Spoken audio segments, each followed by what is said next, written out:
Brainerd, we have some bad news for you, and we're just going to give it to you straight. You're in a coma. A year-long coma, to be exact. Don't freak out. Oh, wait, you can't, because, of the paralyzing and traumatic coma. We're not sure how you ended up here. Something about a big fall, some head injury, and your ex-girlfriend? On second hand, we don't want to know what happened here. To help you during these dark times, get it? Dark because of the... Never mind. We're here to give you some information on comas to shed some light on this dark situation. Okay, we're done now. Promise. In this video, we'll outline the mysterious science of comas, like its causes and symptoms, as well as how your brain and body react in this state. Plus, we'll sprinkle in some interesting anecdotes on some medical mysteries that's bound to keep you entertained, Brainerd. It's important to disclose that the science of the coma, or the comatose state, is not quite fully understood by doctors and the rest of the medical community. No two comas are the same, which makes it difficult to make big and general statements about this mysterious aspect of the brain. Nevertheless, we know that, contrary to popular belief, it's not just a deep sleep. Unlike those in deep sleep, you can't wake up a person in a coma by blaring Nickelback in their ear. A coma is a prolonged state of unconsciousness. During this state, a person is unresponsive to their surrounding environment and most stimuli such as light, sound, and even pain. Patients can't even go so far as to move their eyeballs. They also do not initiate any voluntary actions and lack processes of higher consciousness, like self-awareness and thought process. Sorry, Brainerd, looks like you won't be able to crack any jokes anytime soon. Luckily, our bodies are so smart that although our brain is not actively reminding us to breathe or swallow food, we still accomplish basic functions thanks to our autonomous nervous system. In one mysterious case, a comatose patient was even able to give birth, although she was unconscious.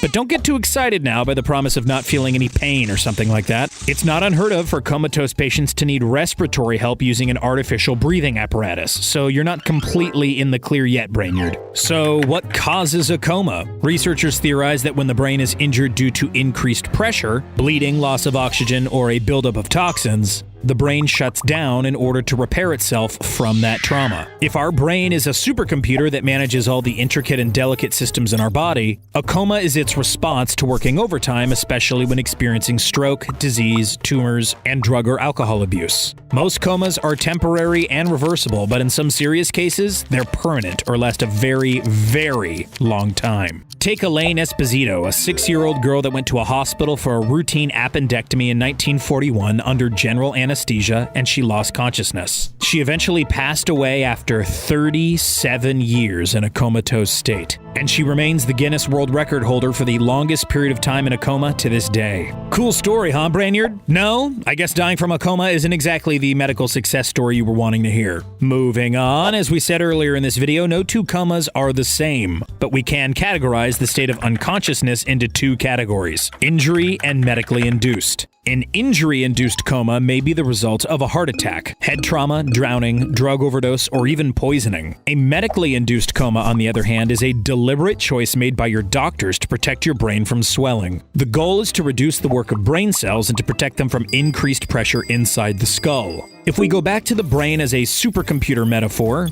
a medically induced coma is like closing down a bunch of apps and tabs so that your computer can focus on downloading a single file, instead of running everything simultaneously. Comas, injury or medically induced, are meant to last only a few weeks. If a patient goes beyond this time frame, there is an increased chance they will not wake up. And even if a patient like Elaine Esposito does recover after 37 years of unconsciousness, there's a serious risk of brain damage, lack of coordination, and speed impediments.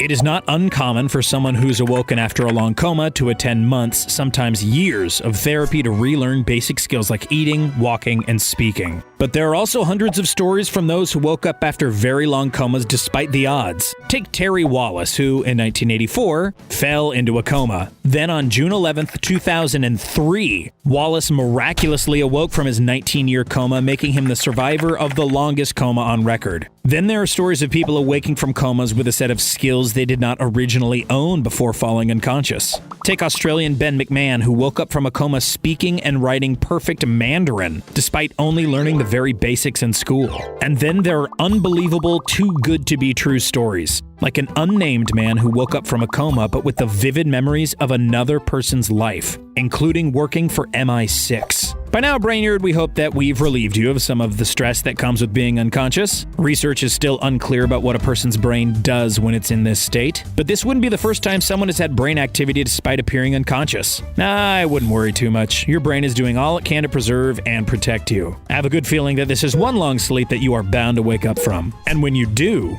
don't forget to like this video and subscribe to our channel for more videos that are tackling the mysterious world of science. See you later, Brainiacs.